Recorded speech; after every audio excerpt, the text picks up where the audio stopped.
So how does an office person or a support person learn what it's like to be a driver? Shane. Yeah. So I'll just add to what you said, Corey. I hope that people don't forget like how essential drivers are, like what we've come through, you know. I hope people don't forget. And I love the fact that this podcast reminds people, hopefully, outside of the industry, right, how important drivers are. Because, I don't know, as I look in this room with us today, Russell has the hardest job in the room, without a doubt. No doubt. And he probably has the most important job in the room, if you consider our economy and moving it forward and families and what they need. So, something that most people, you know, don't know, maybe have forgotten and need to remember. But I agree. Yeah, what we did was really something I think that was needed by me, but it was great to do, just to get a better understanding of what it's like to be a driver over the road for somebody that is supposed to really work to support our drivers. If you've never done the job, and I've had drivers tell me this, like, if you've never done the job, how do you know how hard it is, Shane? Is that your first ride along? Yeah, I'd done another one, but it was just local. Oh, we never out of town, never out of town, and gotcha. You know, overnight, sleeping in the cab, the full experience. So driving in LA, and just experiencing, I think, a lot of things that drivers get to experience every day that you're like, wait, what do you have to do? And we got to wait for how long? Where are we going to go? We're going to sit here and wait for 4 hours?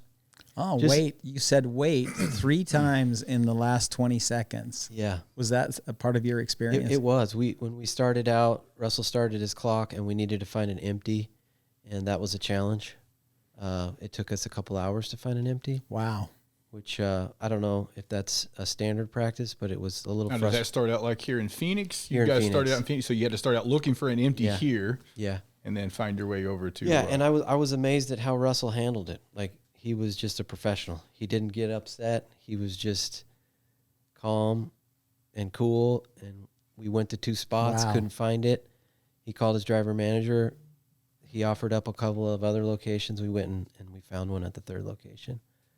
Great. So I heard there's some things in the works that's even going to make that experience even better. Yeah. So. Yeah, we're working on a few things. We talked a little bit about it. Yeah, so it should be a huge improvement in the industry. Absolutely. So what else was shocking, Shane? Kind of a revelation. Yeah, so your picture you're painting for everyone listening is you're new to the industry. You've got a high important person, in my opinion, riding with you to see what it's like out there, to understand it. So he's getting a dose of what you are going through, and 9 times out of 10, man, that frustration sets in for what he just described as possibly annoying you, having to find a trailer. It's hot here in Phoenix. You're ready to work. So that's already set in. So you guys find your trailer, and then what? You get on over to SoCal. Yeah, then we could actually start the work day. Right. Yeah, we went and picked up our load. It was just a drop and hook. So we found that trailer just to give it right away to the customer again. So for those that don't know what a drop and hook is, what is that? So that is where we take an empty trailer to a customer, and then we leave with a loaded trailer. So you just swap it. Yeah, swap so it some out. of You our drop larger customers will have our trailers there. So basically we give them an empty, and then that gives them a trailer to load. And then when that trailer's loaded, another driver will come grab it and give them an empty so they can load that back out again. Makes it a lot easier on the driver side of things because we're not there for what they call a live load, which is where they're physically putting the product into the trailer that you bring, and you're going on the road after that. But that can be a long time every now and then. So let's paint this picture for people new to the industry. So when you see trailer swap, you're going into a customer locally here in Phoenix, they think, oh, I'm going to drop a trailer off. But man, you just described it a second ago as finding a trailer. That could be hours. Yes. Traffic. I mean, Phoenix is on a grid, and, just the people getting from one location to the next to get in there. is that could scare a lot of people away. So I'm glad you guys are talking about that, because I have people on a daily basis that say they do not think that driving is for them. People are painting this picture as a driver, and it's like, oh, I get to do a drop and hook over here. I'm dropping an empty, picking up a live load, and then I'm going off 366 miles to Los Angeles to drop it off. Life is good. I'm back home.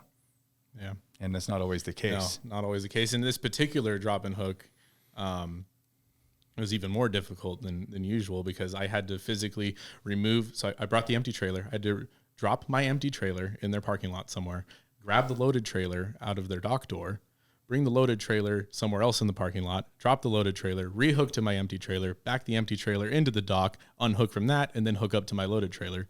And it was an experience. It was a lot of stuff to do. So yeah. So how long did all of that take? I Just think out of town. Well, so it took us 2 hours to find the empty. When we finally went to the customer there to pick up the load, and Russell went through what he just described, I think that took about 45 minutes. And then we still had to fuel and scale the load. And so we didn't really head out of town until like 11.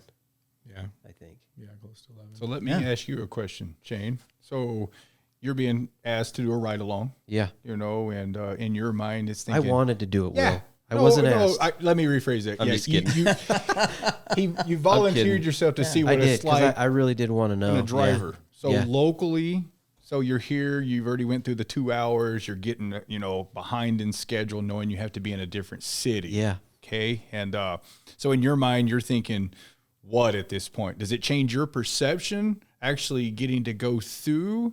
Because most people that do ride-alongs, honestly, everything it seems like it's so scripted, and it's really cool that you got to experience the fact of what drivers go through. Yeah, no, for me, I immediately knew this is going to be a really long day.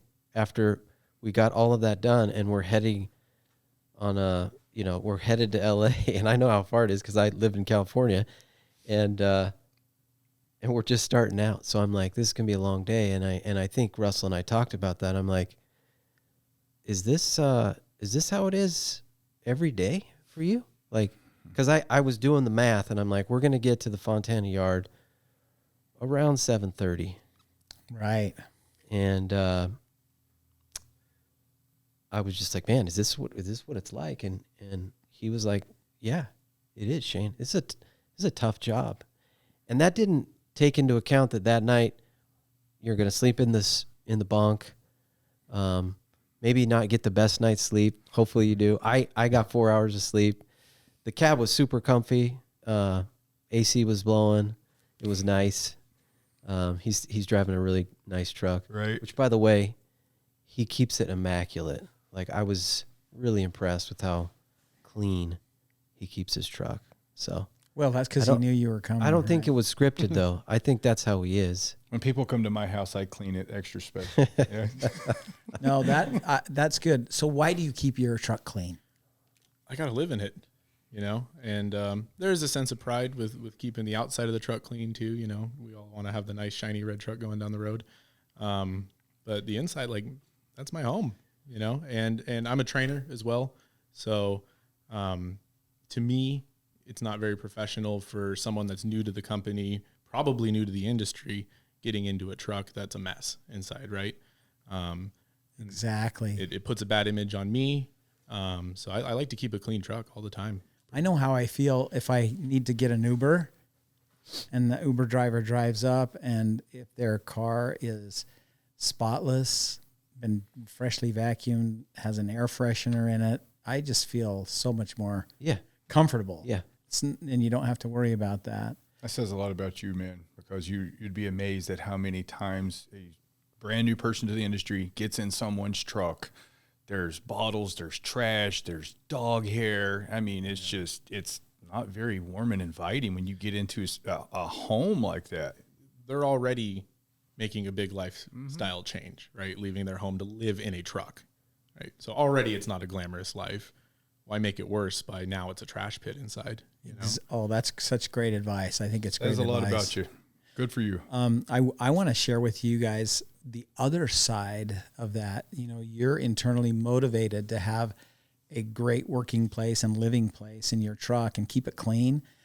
Our customers, who are the other component of the transportation industry, drivers earn the money and the customers pay the money. They notice stuff like that. And because I was in sales for 25 years, interfacing directly with the company, I loved getting feedback from good or bad to help us improve about how they perceived the trucks, the equipment, the drivers. And I loved it when they said, hey, you guys have the best drivers. They're always friendly. They're always courteous. They don't disrupt things. And your equipment is awesome. They notice. Yeah. And aside from the customers, DOT notices too. You know, in my time in the industry, I've met DOT officers and training and stuff that's come along with me being a technician. And you know what the number one thing that they're going to pull a truck in for when you're going through the scale? A messy dashboard. Look at the dashboard. Seriously? You've got 25 McDonald's wrappers up there and all your paperwork and 15 GPSs and a flat screen television and whatever you got going on your windshield. Who are they going to pull in? You or the guy with the nice shiny rig that, you know, obviously has pride in his job, pride in his truck? Guess which one's going to get pulled in for an inspection? You know? It would be just like human nature, right? Yeah. Someone that probably has that clutter on there might not do a very good pre-trip, might overlook some of the safety things that you want to be checking, you know. So that's great advice. Great advice. What else was surprising on your ride along? I think so. When we got to that first customer, we got there. Our the next morning, our delivery was at 6 a.m. So we were a little concerned with traffic if we were going to get there on time. We got there just a tad bit late, I think 15 minutes late, but we were both nervous that they were going to be like, reject the load, you know? Oh, yes. Which could have happened, right? So we get there, we walk up to the receiving door, we both go in, and immediately we were yelled at. The customer was like, get out of here. And Russell looks at me and he's like, you better go outside. So I walked outside, and then a couple seconds later he walked outside, and we had to sit there and wait for them. They were doing a shift change, and they didn't want us in there. Didn't want you on the dock. Yeah, right? and so even though they didn't really have a sign that said, hey, don't come in, it just said receiving. So you got the warm and fuzzy greeting. Yeah, we got a great experience, right? A lot of these customers have rules that they don't really post anywhere. The unwritten ones? Yeah. Yeah. They enforce them and they want you to read their minds. very politely. Yes. Yeah. Yes. Get out of here. So that was enlightening for me, is just, again, the treatment, you know, of a professional driver. He's driven all the way across from Arizona. He comes over, he gets there, does everything he can to get there on time, and then they're like, get out of here. Get out of here. So you're killing me in suspense. Yeah. Did they take your load? They did. Yeah. Actually, we ended up waiting for them quite a bit longer than they waited for us. Yeah. Just to check in.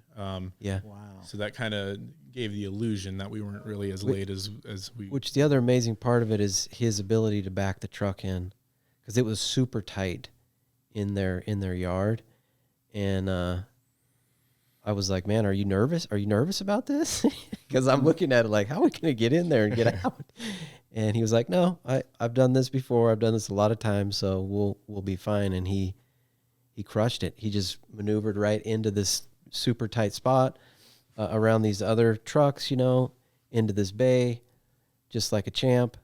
And then we proceeded to wait for 4 hours.